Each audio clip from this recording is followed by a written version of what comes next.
അവരോട് കർശനമായിട്ട് പറഞ്ഞു, ഞങ്ങൾക്ക് നിങ്ങളുടെ കൂടെയല്ല വരണ്ടേ, ഞങ്ങൾക്ക് പോകേണ്ടടുത്ത് ARലേക്ക് ഞങ്ങൾക്കറിയാമെന്ന് പറഞ്ഞു നിർബന്ധപൂർവ്വം അവർ ഒഴിവാക്കിക്കൊണ്ട് ഞങ്ങളിവിടെ എത്തിക്കുകയാണ്. നമസ്കാരം. ഇപ്പോൾ ഞാൻ ഓൾറെഡി ഒരു വീഡിയോയിലൊക്കെ ഇൻഫോം ചെയ്തിട്ടുണ്ടായിരുന്നു. ചേട്ടൻ വരുന്ന വഴി തന്നെ തടുത്ത് അല്ലേ ചേട്ടൻ? അപ്പോൾ തടുത്ത് പോകണ്ട, അങ്ങനെയാണ് ഒരുപാട് പരാതികൾ പറഞ്ഞിട്ടുണ്ടായിരുന്നു. അപ്പോൾ എന്തെങ്കിലും ചേട്ടൻ ചേട്ടനായിട്ട് ഇങ്ങോട്ട് എത്തി വേണം.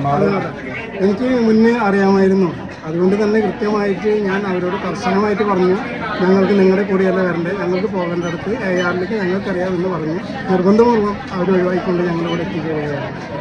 ഒരു ഭീഷണിപ്പെടുത്തുന്ന പോലെയായിരുന്നു. അതായത് വരുമ്പോൾ തടുത്തിട്ട് അവിടെ തന്നെ കയറണം, അതായത് നമ്മുടെ ഷോപ്പിൽ കയറണ്ട, AR അടച്ചു പൂട്ടി, ഇങ്ങനെയൊക്കെ ഒരുപാട് പരാതികൾ. നമ്മൾ വളർന്നു വരുന്നതിൻ്റെ ഉണ്ടായ ഒരു ഇതാണ് തോന്നുന്നു. നമുക്ക് അത്യാവശ്യം ഇതാന്ന് സൺഡേ ആണ്, അപ്പോൾ അത്യാവശ്യം തന്നെ ഇതാ നല്ല തിരക്കുണ്ട്. ഇതാ കണ്ടില്ലേ, പുറത്തൊക്കെ ഒരുപാട് പേര് കൈ കാണിക്കുന്നുണ്ട്.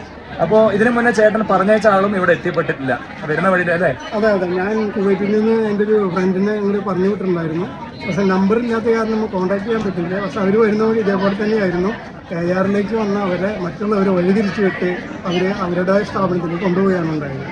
അതെ. അപ്പോൾ ഇതുപോലെ എൻ്റെ അടുത്ത് ഇന്നും ഈ ചേട്ടനടക്കമായിട്ട് ഒരു 10 കസ്റ്റമർ അടക്കം പരാതി പറഞ്ഞു, ഇങ്ങോട്ട് കടത്തി വിടുന്നില്ല എന്ന്. കസ്റ്റമർ ഉദ്ദേശിച്ച സ്ഥലത്തേക്ക് പോകാനായിട്ട് സമ്മതിക്കൂ, അതാണ് എൻ്റെ ഒരു റിക്വസ്റ്റ്. അല്ലേ ചേട്ടാ? അതല്ലേ നിങ്ങൾ